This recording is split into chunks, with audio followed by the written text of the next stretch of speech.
Boa tarde, gente. Bem-vindo ao Papo na Rede nessa quarta-feira. Hoje não é quinta, amanhã é feriado aqui em São Paulo, não, no Brasil todo, né? Feriado do Corpus Christi, então a gente antecipou o papo dessa semana para quarta-feira. A gente queria pedir desculpas à Rede Globo, porque a gente está trazendo toda a audiência do jogo do Chile e da Espanha aqui para o Papo na Rede agora, então, por favor. Que está começando agora. Deve estar começando agora. E hoje, dia 18, a gente está aqui com o Jefferson Ramalho, segunda vez que o Jefferson... Segunda vez. Primeira vez a gente conversou sobre o... A gente falou assim, foi quando o Papa foi... Da escolha o Francisco foi indicado. Francisco, exatamente.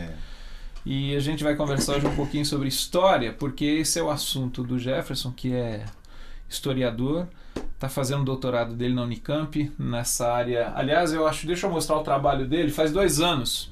Está aqui, olha, Eusébio e Constantino, é um livro da Fonte Editorial, O Início de uma Igreja Imperialista. Foi o trabalho de dissertação de mestrado do Jefferson há 2 anos, né? Foi publicado agora em dezembro, mas ele já foi defendido há 2 anos. Está quentinho, recém-saído do forno. Se encontra, eu vi que tem algumas, encontra na internet, né? Dá para comprar online. Algumas livrarias. Um livro para quem tem interesse na história e sobretudo na história do cristianismo. É uma leitura muito interessante que o Jefferson faz. A gente vai conversar um pouquinho sobre esse período do Eusébio, que foi um bispo da igreja cristã. Constantino foi o imperador de Roma. E o que a gente tira um pouquinho de... O que a gente aprende hoje à tarde um pouquinho, Carlos Bragantino, com o Jefferson? Nós estamos falando, na verdade, assim, nós vamos conversar boa parte do nosso tempo aqui sobre qual período histórico, só para quem estiver, né, vendo e ouvindo a gente se situar. Qual é o período da história? Tá. Eusébio e Constantino são personagens que nasceram no final do 3º século, mas eles protagonizam todo esse enredo no início do 4º século, né? 300 e pouco 310. O Constantino se torna imperador em 306, mas o Eusébio começa a aparecer mesmo em 313, 315, como esse bispo cristão responsável por narrar a história de todo esse processo, né? Então a gente está falando desse período, tá? Início do 4º século, mas pensando, claro, nos efeitos que tudo isso acabou gerando para a história sobretudo do cristianismo, né? A gente poderia pegar o outro caminho, né, para política, mas também para a história da religião cristã ao longo da Idade Média, Idade Moderna. A gente costuma chamar esse período de 4º século de Antiguidade Tardia, né, que já é um período em que o próprio Império Romano está passando por mudanças políticas, por crises econômicas, por mudanças culturais, né? Então é assim que a gente costuma chamar esse período. Curiosidade. O Constantino ele fica imperador por quanto tempo, e você tem informação de qual era a idade dele? Tá. Pra gente ter uma ideia do que é que a gente está quando fala de quem Constantino, estamos conversando, né? Entre outros. Tá. Essas questões são bem objetivas e precisas, né? Se ele é da década de 60, assim como o historiador do qual a gente está falando, que é o Eusébio de Cesareia, a gente está falando de um sujeito que se tornou imperador muito, muito jovem, né? Então ele se torna imperador em 306. Em 306. Fica imperador até 337. 30 anos. Certo? Exatamente, 30 anos, né? 31 anos aí. Só que esse período em que ele esteve no governo, pelo menos até 324, ou seja, quase 20 anos, ele não foi imperador sozinho. Porque Roma, naquele momento, desde o imperador Diocleciano, já não era mais governada por um só. Né? Eram 4 imperadores. Eram 2 Césares e 2 Augustos. De modo que era um César e um Augusto no Ocidente, um César e um Augusto no Oriente. uma comparação assim bem, mas é como se fosse um imperador e um vice-imperador. Regente e um vice-regente. Os Césares ficavam responsáveis pelas regiões mais periféricas e os Augustos ficavam responsáveis pelas regiões mais urbanizadas, as capitais, as metrópoles, exatamente. Tanto que no caso do Ocidente, que é onde o Constantino se situava, a capital era Roma, né? Mas quando ele se tornou imperador, ele ficou responsável por aquela parte que pertencia ao pai dele, né? Que era no Ocidente, que era a região da Gália, da Bretanha, né? E aí a entrada dele em Roma tem exatamente essa intenção de ele não ficar somente responsável pela parte pela periferia do Império e para a capital. E aí depois, quando ele restabelece a monarquia, e não só ali, mas também o Oriente. E aí sim que vai começar a entrar em Constantinopla. Pode-se chutar que ele estava, quer dizer, entre os 20 e os 30 anos, quando começou. Isso, nesse período. Até menos aí, uns 20 anos aproximadamente. Fernando, eu fico... Quando eu olho para a história... Porque o Constantino é mais novo que o Eusébio, né? Mais jovem que o Eusébio, exatamente. Que é uma coisa assim, né, que me chama a atenção e me encanta, né? Pensando nos dias de hoje, um menino de 20, um moço entre 20 e 30 anos, né? Que tinha recebido uma formação militar, inclusive, né? Quando o pai dele era imperador, ele teve... E aí você conversando com um historiador que dá essas ferramentas pra gente, né? Você imaginar um menino, né, um moço entre 20 e 30 anos com esse... imagina o Dom Pedro II no Brasil, né? Então, essas coisas, né? Que assume, pelo menos nominalmente, o império. Porque normalmente os que não são historiadores passam pela história muito en passant e ficam com dados mais... os clássicos, né? Mas esses detalhezinhos, né, de repente eles podem determinar o porquê de algumas coisas, né? Como é que um menino entre 20 e 30 anos, né, assume um poder, né, de domínio como esse e determina um corte na história da humanidade, né? Deixa eu ler um e-mail que chegou aqui, tá vendo? O pessoal não tá lá na Copa, cara. Tá vendo? Aqui, o Berani Medeiros, Caruaru, Pernambuco. Olha aí, Galvão. Boa tarde, irmãos. Estou aqui com a minha amada. Manda um e-mail pra gente, dá o resultado do jogo, se sai gol, tá bom? Estou aqui com a minha amada esposa assistindo vocês. Um grande abraço, meu querido Brega. Por favor, quero comprar o livro. Qual o título? Fale de novo, por favor. Tá aqui. Abraço, mano. Eusébio e Constantino. Tá bom? Jefferson Ramalho, o autor, tá aqui com a gente. Fonte editorial, ó. Dá uma olhadinha aqui. Abre aí, Dani. No início. Isso aí, ó. Isso aqui é a capa. Você acha na internet. Fácil o livro, tá bom? Já tá disponível. Editorial que tem outros tantos títulos. Agora, nesse período... Dentro dessa área histórica, né? A obra História Eclesiástica, do Eusébio de Cesareia, que é a que a gente comenta aí, foi publicada também. Pela fonte, né? Pela fonte editorial. Tem outras edições no Brasil, mas a fonte é... Uma das editoras. O Eduardo tem essa preocupação, né? De trazer esse material. O que está acontecendo? Vamos dizer, final do terceiro, começo do quarto século. O que está acontecendo que é interessante pensar? No movimento chamado cristianismo, se é que a gente ainda pode dar esse nome a ele, mas enfim. E o que começa a acontecer com a história de Constantino e como que eles se encontram? Tá.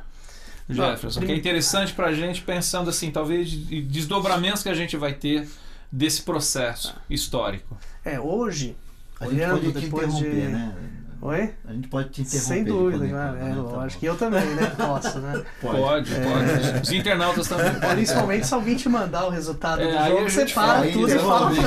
Principalmente se o Chile fizer e for do Valdívia. Não, porque você tem isso tudo já pronto na sua cabeça. Zé Libério tá mandando e-mail aqui agora. Ô Zé, um abraço pra você. O Zé deve estar assistindo o jogo. O Zé deve estar assistindo o jogo, manda aí pra gente resultado. O Zé anda fazendo uma viagem muito interessante. A gente depois querer fazer um papo com você pela Europa, tudo, com a Toca do Estudante. É bom ser rei, ser amigo do rei ou não ser nada do rei? É a pergunta dele. Então, em Perdizes, vamos tomar café depois? Vamos, lógico. Então, vai lá, desculpa. O que está acontecendo com o cristianismo, né? Primeira coisa, olhando depois de 1700 anos, difícil responder essa pergunta. Não, fácil a gente dizer, o cristianismo era uma religião proibida pelo Império, porque negava a tradição religiosa de Roma, os deuses, o culto ao imperador, né? Portanto, era uma religião clandestina, um movimento religioso clandestino, um proibido, considerado criminoso, porque se você é cristão, você tem que morrer. Certo. Né? A gente também não pode se esquecer que essas perseguições não aconteciam o tempo todo, elas oscilavam, dependia muito do imperador, do contexto. Por exemplo, a última perseguição, que se interrompe graças ao Constantino, em 313, ela teria se iniciado em 303 com o Diocleciano, sob ordem do Diocleciano. Que, se eu não me engano, foi muito severa, né? Essa perseguição. É o que os cristãos dizem, né? É o que Eusébio diz, né? Então aí aqui tá a história, né? Na ótica do historiador. A versão. Agora, na versão de quem, né? Agora, o que é complicado dizer o que aconteceu ou o que acontecia. A gente pode dizer, por exemplo, o cristianismo não era um movimento único, homogêneo. Esse é o primeiro ponto. Ele era dividido em vários grupos, né, que tinham pensamentos bastante diferentes, inclusive a respeito do fundador, se é que a gente pode chamar assim, né? Da pessoa de Jesus. Da pessoa de Jesus de Nazaré. Né? Havia também muita divergência em relação a quais textos eles podiam atribuir aos primeiros seguidores desse Jesus, se eram textos confiáveis ou não, e o que fazia de um texto confiável. Essa era a controvérsia mais complexa. Não, era uma, né? E talvez essa da questão dos textos é a que está mais próxima de ser resolvida, porque os 27 textos do Novo Testamento já estão praticamente definidos. Né? Berani falou que baixou baixou o som da televisão e está de olho ouvindo a gente de olho no jogo. Legal. O próprio Eusébio faz referência, eu não me lembro em qual livro agora, né, da história eclesiástica, porque são 10 livros, 10 rolos, né? E nos primeiros livros ele faz referência aos textos do Novo Testamento, fazendo obviamente a ressalva ao Apocalipse, dizendo que é um texto que deve ser reconhecido, mas com algumas ressalvas, outras, né, questões escatológicas, como que ele deve ser interpretado, se trata daquele tempo, se trata do tempo do fim. Então essa é só uma questão, né? Mas o que mostra pra gente é que era um movimento muito cheio plural, de variações, muito plural. E quando... outra coisa que eu não posso esquecer, não é um movimento que representa muita coisa numericamente, né? Porque aquela velha hipótese que contraria o Eusébio, né? Que o Constantino foi um político interesseiro que queria tirar vantagens, etc. Eu não sei se isso faz sentido, porque e para isso eu me baseio num historiador francês chamado Paul Veyne, que publicou algum tempo atrás, não muito tempo atrás, um livro chamado Quando o Nosso Mundo se Tornou Cristão, né, publicado aqui no Brasil já, inclusive, de que pouco importa se Constantino se converteu ou não, essa tarefa e essa categoria conversão cabe aos teólogos dizerem se ela tem ou não legitimidade.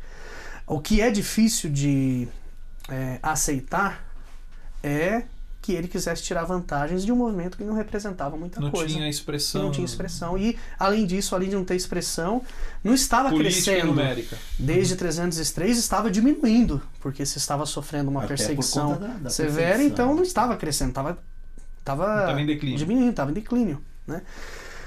Então, esse era o cenário do cristianismo, né? Muito plural. Né? O Charles Freeman é um historiador que a gente está conhecendo agora, tem um texto dele chamado Uma Nova História do Cristianismo Primitivo, no qual ele fala, entre várias coisas, ele fala, não existia um cristianismo nesse momento, existiam vários cristianismos.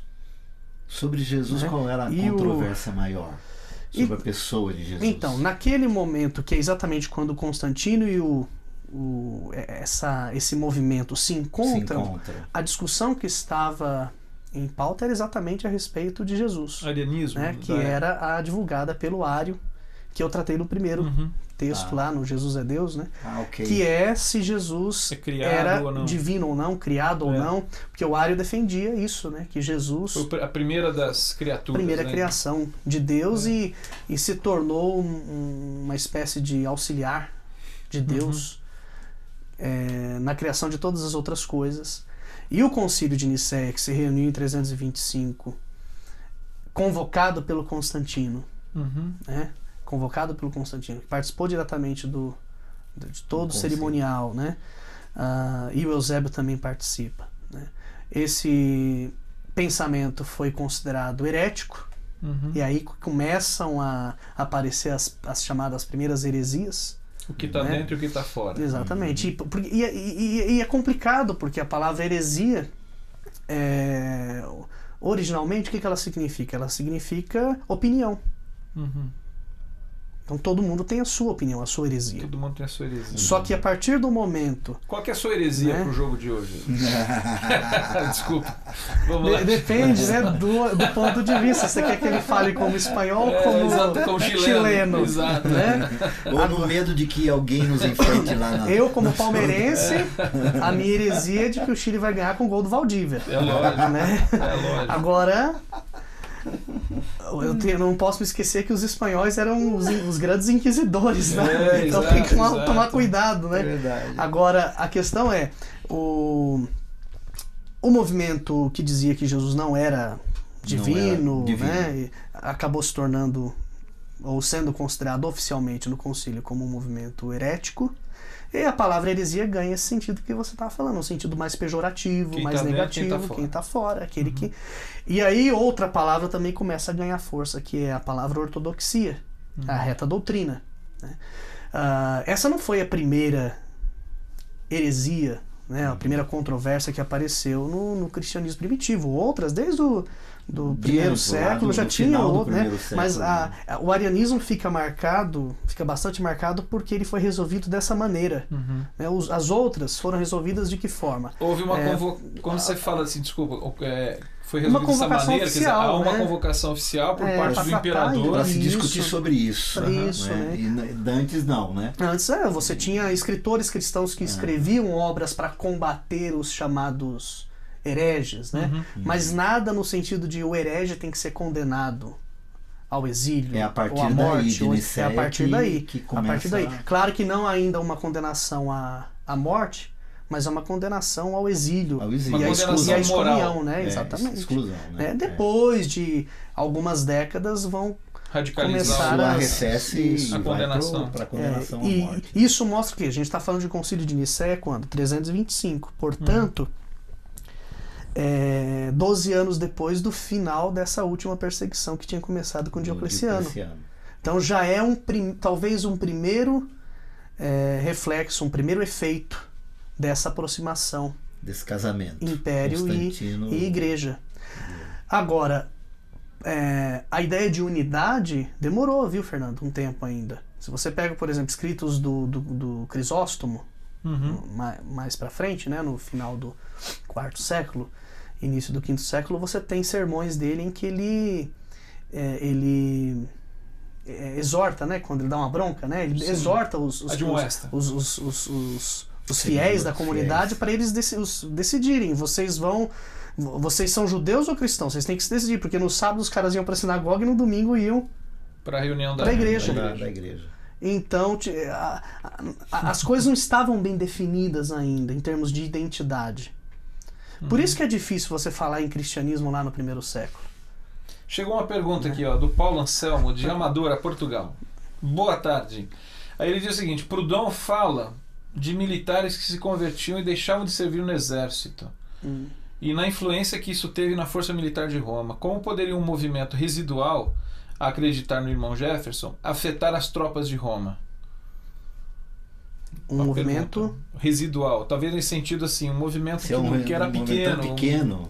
Como que isso poderia afetar de maneira a ser perceptível, né, as tropas de Roma? Então, por isso... Está dando um dado, enfim, eu não tenho esse dado. Aí volta aquela coisa, qual era o interesse do Constantino em aproximar-se de um grupo que, teoricamente ou numericamente, era um número insignificante para causar danos, né? Vamos dizer assim. Então, e do ponto de vista do acontecimento, não gera mesmo muitos efeitos imediatos. Muitas mudanças. Agora, né? Isso vai acontecer muito tempo depois. É um processo longo, né? Talvez aí de algumas décadas, talvez umas 8 décadas, quando a gente chega, por exemplo, Teodósio, no final do mesmo quarto século, né, o Teodósio é um imperador e o Ambrósio é bispo de Milão. Né? Você vai perceber que as relações de poder estão ainda mais intensas do que lá atrás, na época do Constantino e do Eusébio. No entanto, você percebe que o Ambrósio ele é bispo, ele já tem muito mais autoridade na sociedade do que o imperador. Há uma participação direta do imperador ainda, mas a autoridade do Ambrósio é muito mais reconhecida e respeitada na sociedade. Do que do imperador. Agora, esse fenômeno do aspecto religioso se sobrepujar, ou começar a ter uma certa ascensão sobre o elemento político, isso é uma característica da religião cristã, Jefferson? Olha, é muito complicado, Fernando, porque você tem grupos cristãos que seguem essa tendência, mas você tem grupos que não seguem. Quando eu falo para você que é difícil você estabelecer uma unidade no cristianismo, eu estou falando exatamente disso. E eu penso que isso não aconteça de forma diferente em outras religiões. Certo. E também havia grupos na mesma época que vamos dizer assim, repudiavam essa relação. Né? Não queriam saber de Nós falamos dos movimento monástico. Dos monges, né? Os primeiros monges. Mas o problema, já que a gente está pensando numa situação lá do quarto século, mas para, na verdade, tratar do que ocorre hoje, né? Se a gente for pensar nos efeitos de longa duração, o maior problema não está na relação entre a religião e o Estado, porque isso começou a acontecer ali naquele momento. Que foi o gol do Chile, tá? Começou a acontecer ali naquele momento, mas poderia ter acontecido antes, bastava que um outro imperador anterior tivesse tido a mesma iniciativa. Né? Sem entrar aqui no mérito da narrativa do Eusébio, que fala que o Constantino teve uma visão de que Cristo falou com ele, místico, sem entrar nisso, né? Poderia ter acontecido antes, poderia ter acontecido depois, né?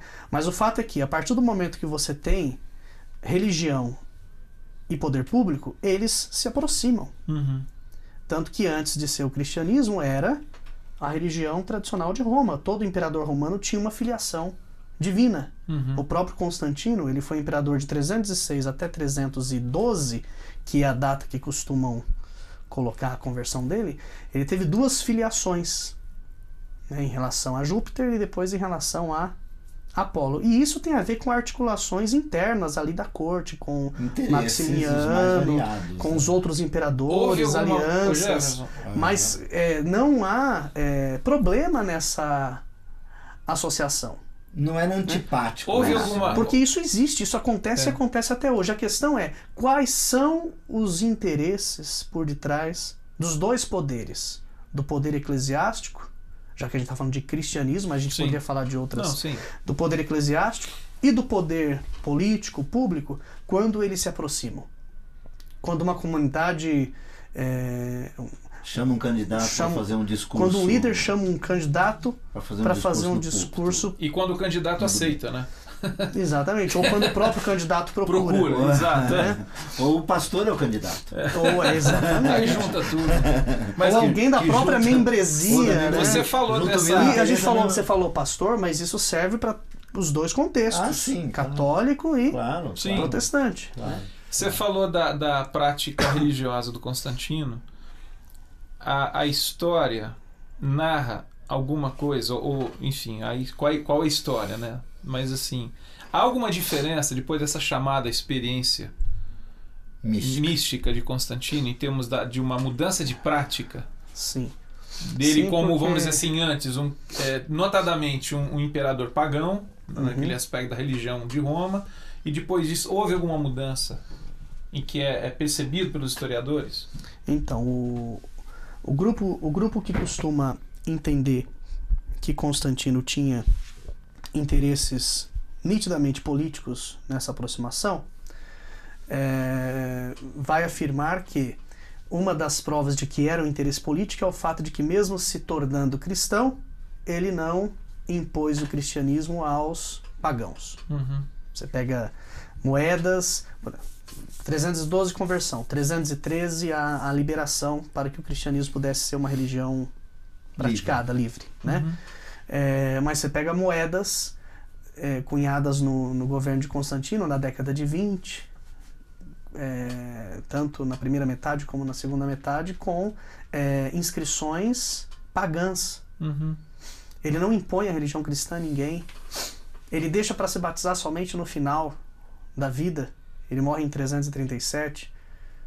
Então, aí os historiadores cristãos vão dizer, não, mas ele fez isso porque era um costume da época se batizar ao final. Né? Enfim, existem várias tentativas versões, de argumentar em favor ou contra isso. Mas o fato é que ele assume uma posição tolerante, segundo aquilo que a gente vê nas narrativas, tanto aquelas defensoras de Constantino como aquelas que são contrárias, existe. Ele tem uma... Por quê? Porque ele é governador de todos, ele é imperador de todos, ele não é imperador só dos cristãos. Né? E é o que acontece ainda hoje, quando o sujeito se torna prefeito, governador, presidente, ele é de todos. Seja lá qual for a confissão sua de fé dele, exatamente. Ele é presidente. Agora, o cristianismo, a gente pode falar que teve muitas mudanças, que teve muitas reformulações. O cristianismo como movimento porque e como profissão de fé. Quando a gente fala de institucionalização, a primeira coisa que significa aí nesse processo sai da clandestinidade, se torna uma religião livre, reconhecida, ainda não oficial, né? Oficial só no final do quarto século. Religião pessoal do imperador romano, e que vai ganhando, segundo a narrativa do Eusébio, aí a gente tem que olhar de maneira crítica para isso, mas tá ali no texto, vai ganhando uma característica estética que não tinha. Então ela vai se tornando uma igreja imperial, porque ela começa a ter os seus templos semelhantes à corte romana, aos palácios, a arquitetura do império vai sendo transportada para... Claro que isso vai se ampliar. A gente não está falando ainda que no quarto século você já tem uma catedral gótica, não é isso? É isso que a mãe dele tem influência. A mãe dele tem influência direta, né? Porque ela que faz assim. Ela começa a peregrinar né, de Jerusalém, e os templos são... E sacralizar os lugares. Exatamente. Enfim, e esse é um dos motivos pelos quais ela acabou depois canonizada. Né? Certo. E você considera que isso é um processo de institucionalização também? Desse isso momento. caracteriza esse processo. Né? O sair sacerdote, da clandestinidade. E mais do que isso, ganhar uma estética que antes não tinha. Ganhar uma estética, até por ser a fé do imperador. Isso. Os monges vão dizer, aqueles primeiros monges, está perdendo a ética. Né? Por quê? Porque está se aliando ao Estado para poder ter aquilo que não. Então, antes continuasse perseguida. É uma visão romântica dos... Está ganhando na estética e perdendo na ética. Perdendo na ética e ganhando na estética. Romântica dos seguidores. Exatamente. Né? Dos que não aceitaram esse processo. Então, a gente está falando... Eu tenho uma pergunta aqui do Berani, daqui a pouquinho eu faço. Deixa eu só fazer a minha, que é a seguinte. A gente está falando de uma igreja que começa a se institucionalizar com essas características que você está falando. E o subtítulo do seu livro, Jefferson, é o início de uma igreja imperialista. Não só imperial, né? Então, o que caracteriza então essa igreja imperialista nesse momento? A palavra imperialista é uma palavra moderna. É uma palavra nossa, não é uma palavra que se refere inclusive a uma nação imperialista. Que a gente não lembra agora o nome dela, mas ela tem um conceito ideológico hoje. Então até jogando nos. O Paul Veyne usa esse termo, tanto que no começo a gente estava discutindo se seria o subtítulo, né? O início de uma igreja imperial ou o início de uma igreja imperialista. Mas aí tem a ideia do imperialismo da verdade. O Paul Veyne fala, o grande perigo do monoteísmo é isso, é esse. É o imperialismo da sua verdade, ou seja, querer impor a sua verdade para o resto do mundo. Ou seja, todo mundo tem que se tornar cristão. O imperador se tornou cristão. Deixa eu dar uma... deixa eu dar um para pitaco aqui. Vocês que são cristãos, deixa eu dar um pitaco de quem não é historiador. Nesse sentido, quer dizer, o Constantino parece que foi um cara interessante. Porque enquanto imperador que tem uma religião pessoal, ele não impõe. Isso. Isso mostra o seu caráter de tolerância. Né? Exato, quer dizer, não vamos discutir se foi ou não legítima a experiência dele, claro. Mas o fato é que, a partir do momento que ele é conhecido como um imperador que teve essa experiência, porque inclusive um dos críticos era uma crítica que você até citou que era feita na época, é que ali não é questão de verdade, porque se fosse, ele faria com que todos fossem sob o seu império, quer dizer... Por outro lado, é interessante a gente ver. Mas não é essa. Mas quem é imperialista aí é a igreja, é o início de uma igreja imperialista, e não um imperador que imperialista. Mas a acusação contra ele historicamente não é de ter cristianizado o mundo? Não é essa a acusação feita? Isso, exatamente. Ou que o processo de cristianização começa com ele. E de fato começa, mas a questão é... Mas ele não é o cara que impõe. Não impõe, exatamente. Imperialista. Eu não estou querendo defender Constantino aqui, não, porque eu acho que... Mas também não vamos acusar daquilo que não é devido. Porque ele deu um pontapé inicial. Agora, como acabou o jogo, é outra história. Exato. Porque se a gente olhar para histórias posteriores, né?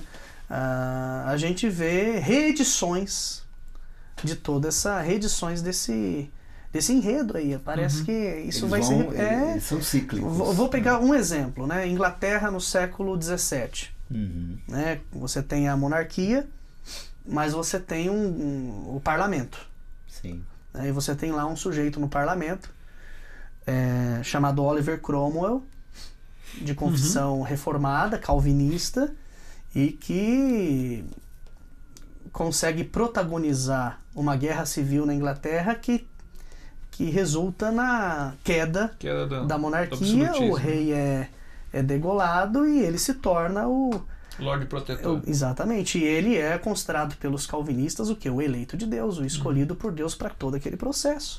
É o mesmo olhar de Eusébio sobre Constantino. É a mesma coisa. Claro, levando em conta o tempo histórico. Sim. Deixa eu fazer a pergunta aqui do Berani que ele mandou. Deixa eu ver se eu... rapaz, o Libério mandou tanto e-mail aqui para falar do gol...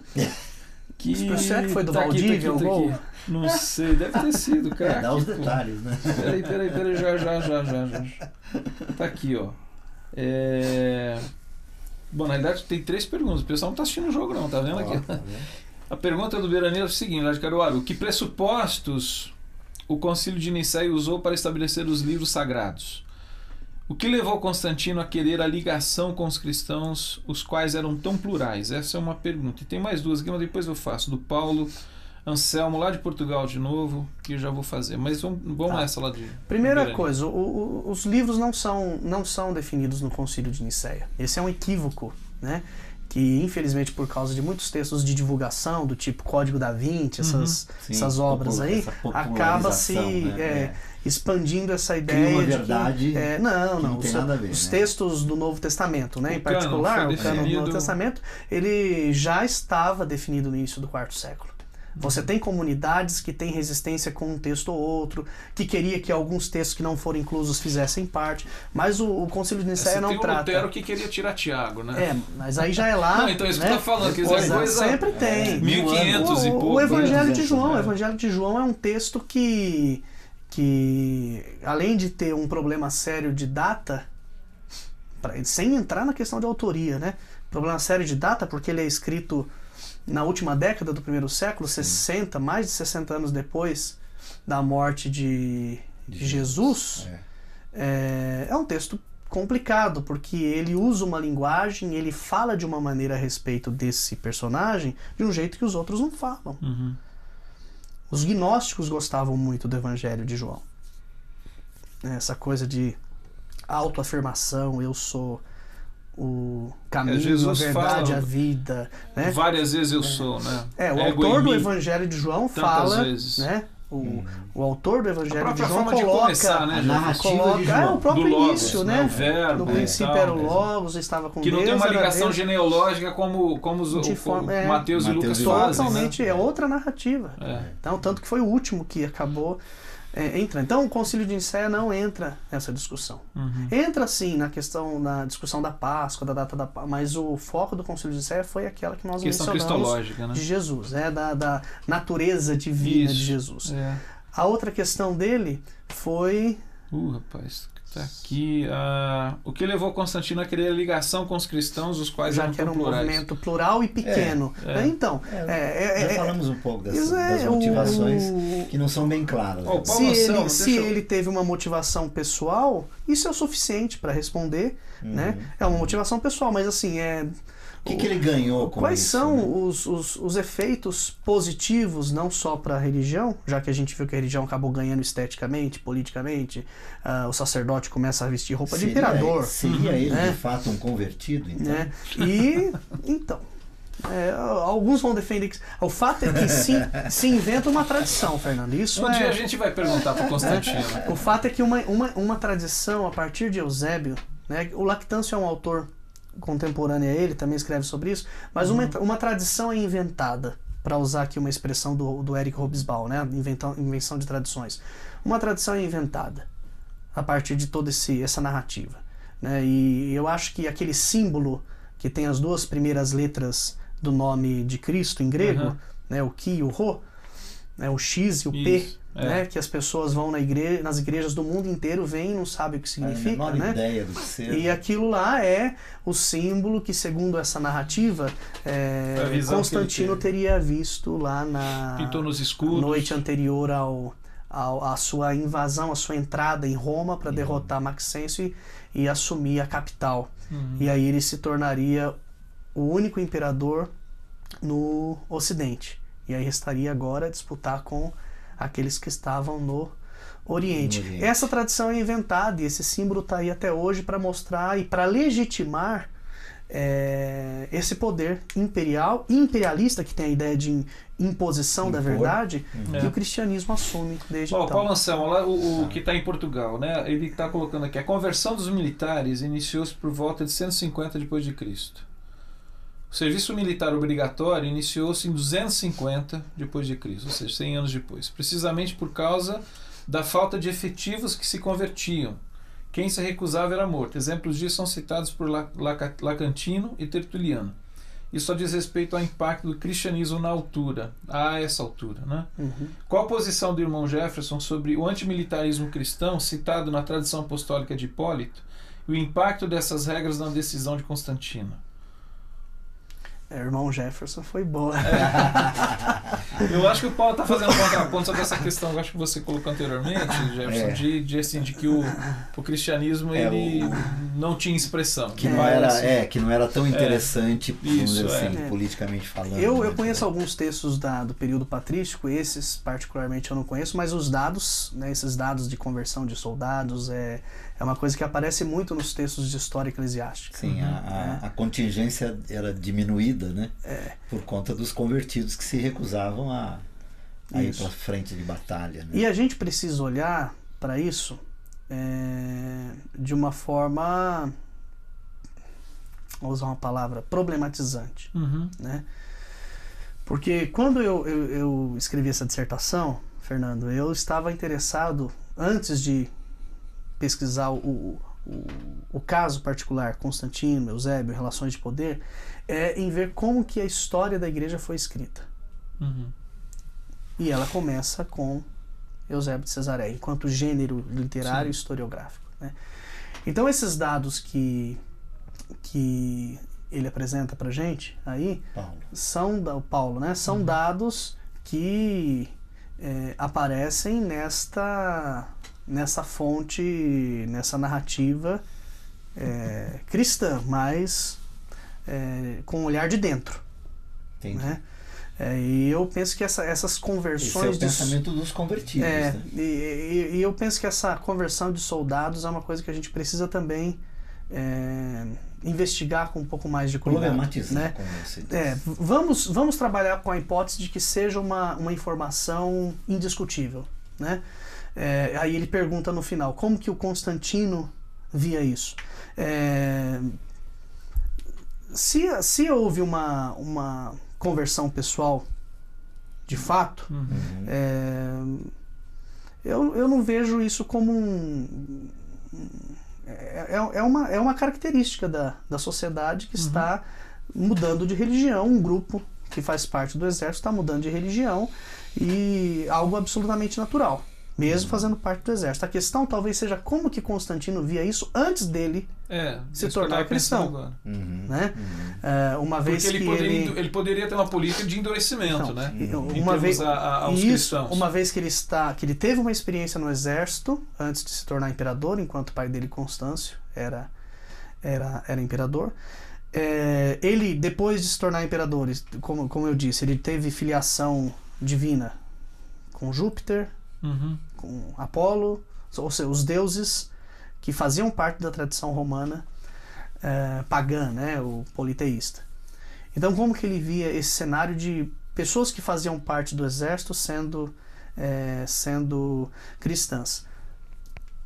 Nós temos que trabalhar com as informações que nós temos e não aceitá-las como verdadeiras, como reproduções, né? Mas uma vez que a gente sabe que Eusébio de Cesareia é um historiador, ou mais do que um historiador, mas um escritor que se faz historiador, né? Bispo, religioso, e que deixa bem claro desde as primeiras linhas da sua obra quais são os seus objetivos, ele fala que Constantino não se tornou piedoso depois que ele se converteu. Aliás, quando ele fala a respeito do pai de Constantino, um homem que morreu pagão, não se tornou cristão, porque morreu em 306, mas ele se refere sempre a Constantino e ao pai do Constantino, sem ter conhecido o pai de Constantino, detalhe importante, né? Porque na verdade quando ele escreve elogios ao pai, ele na verdade está interessado em ganhar a confiança do filho, né? Eu não conheço seu pai, mas eu falo bem dele, né? Tá parecendo a história de um político conhecido em São Paulo, depois eu conto. Então, assim, a maneira como Eusébio apresenta o Constantino, e certamente se ele fosse falar do Constantino em relação a esse soldado, seria a melhor possível. Agora, eu responder para você como Constantino via isso, tudo vai depender de qual referencial que eu vou adotar. Se ele não foi tão tolerante como o Eusébio diz que foi, ele certamente iria tratar com repressão. Sim. Porque ele tinha toda a tradição romana enraizada nele. E tinha cacife para isso, né? Porém, se eu for levar em conta a maneira como Eusébio apresenta Constantino, não. Constantino foi tolerante mesmo antes de se tornar cristão, e ele entendia aquilo como um processo natural da sociedade, que estava se transformando não só nas questões religiosas, mas nas convicções políticas. A Marina, lá da Holanda, ela está dizendo o seguinte: parabéns, Marina, que a Holanda calvinista ganhou da Austrália, que deve ser arminiana, né? De 3-2. A gente já sabia dos resultados. Saiu algum gol aí do Chile, mais um. Holanda calvinista. Agora, o que essa igreja imperialista, quando você fala essa expressão, o que a gente pensa? O que a gente pode pensar? Assim, quais são alguns elementos? Por que ela se torna uma igreja imperialista? Além da imposição de uma verdade religiosa, uma mensagem de fé que se considera única, consequentemente superior a todas as outras, né? Eu penso nos efeitos que esse imperialismo vai acabar gerando, tanto internos quanto para o lado de fora, né? Não vamos muito longe, vamos pensar na Idade Média, né? A forma como vão ser tratadas as mulheres, os homossexuais, os judeus, né?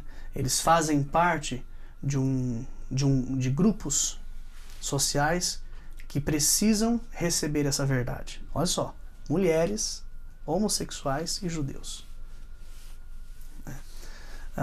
Hoje isso mudou bastante, mas a gente sabe que ainda existem muitos efeitos dessas discriminações, né?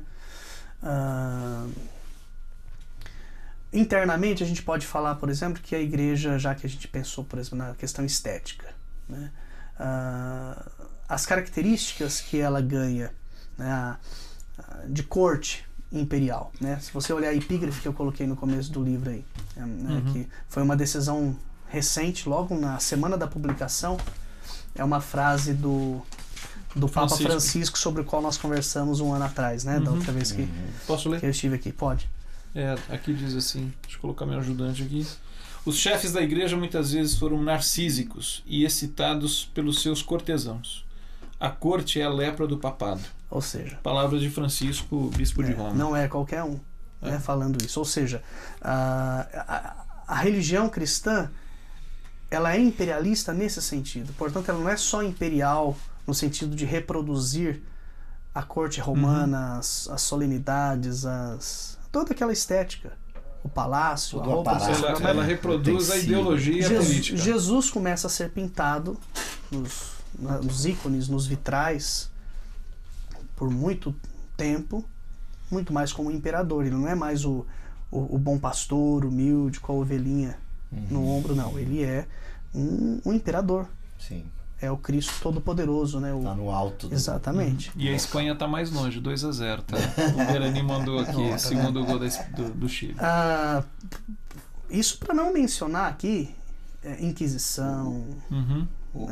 Esse imperialismo interno, quer dizer, o crescimento, esse inchaço, né, do secto imperial, né, do imperador, que depois se torna o secto do papado, né, da liderança tida como espiritual.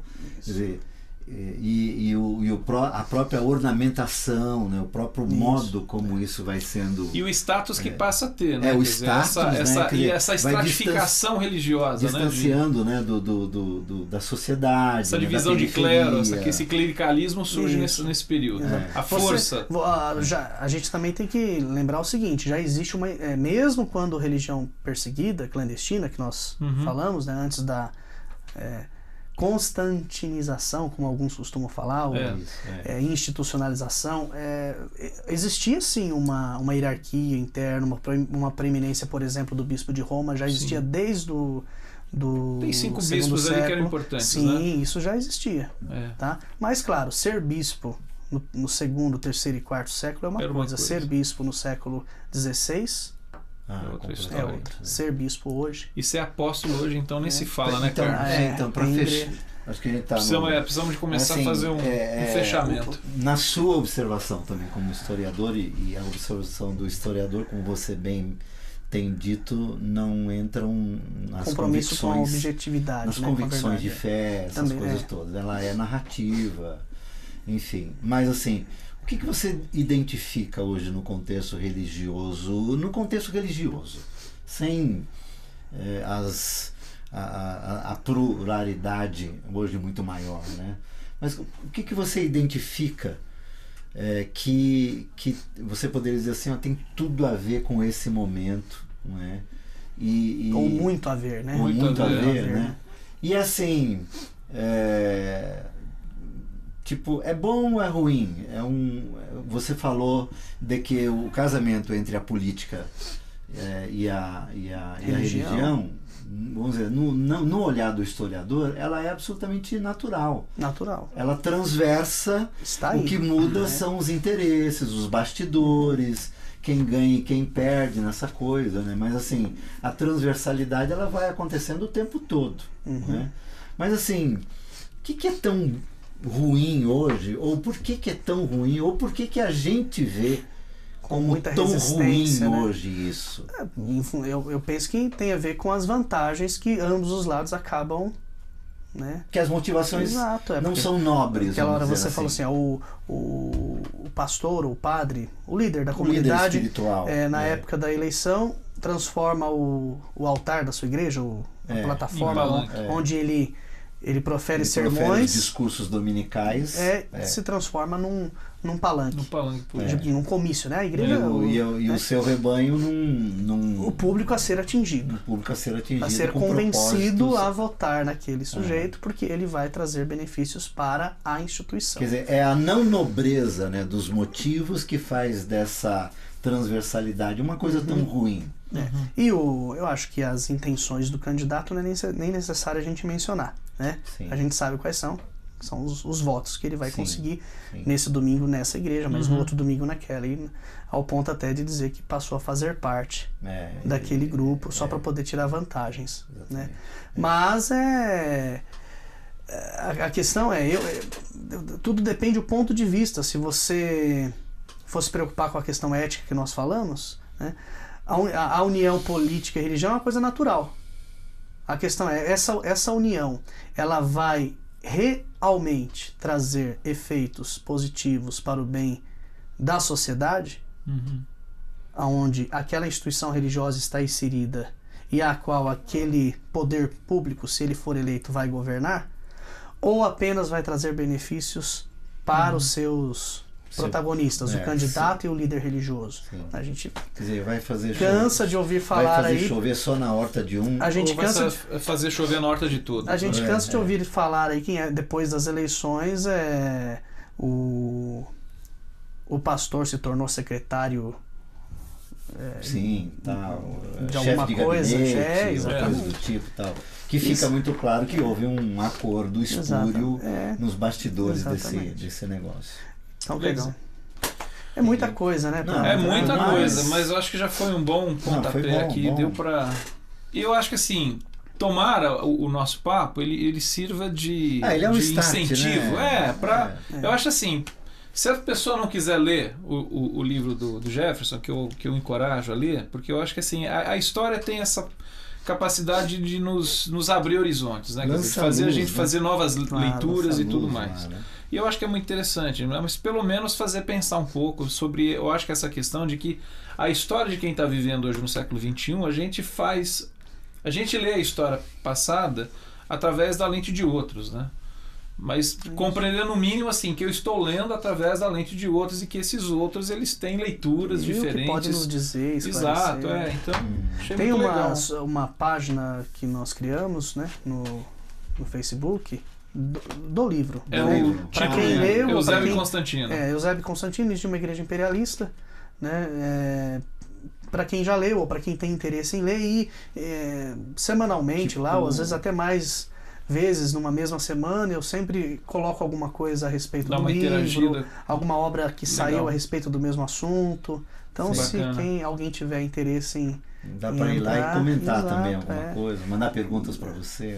Deve, sem dúvida, deve ter lá uns 300, 400 membros, já tá bombando legal. Já Professor Jefferson. Tempo, né? Que legal. Você é professor, né? Eu tento, né? Queria agradecer, a gente agradece você por ter passado essa tarde de hoje, mas... sacrificado uma tarde de um jogão. 2 jogos, né? Tá aqui com a gente. Mais importante. É isso aí. Chegou o último e-mail que é da Cida de Osasco. Parafraseando Drummond. E agora, Jefferson? Acho que você mergulhou fundo nessa história. Te amo, cara. Isso aí, Cida, legal. Cida estava lá no lançamento em dezembro. Que bom saber. Beijão pra ela também, beijão pra minha esposa que tá em casa. Tá? Daniel Choi, obrigado pela sua condução aí, escondido na sua salinha desse programa. Esse aqui é 192, né? Vai ficar disponível em breve aqui na internet. 192? Se eu não me engano, é 192. Jefferson, obrigado. Eu que agradeço. Eu que agradeço. Bom ter mais um palmeirense aqui, viu? Aí. Bom ter mais um palmeirense aqui fazer um contraponto com alguns Não vejo nada de bom nisso, na verdade, né? Pessoal, até a próxima vez a gente se encontra. Tá bom? Tá certo. Grande abraço. Tchau.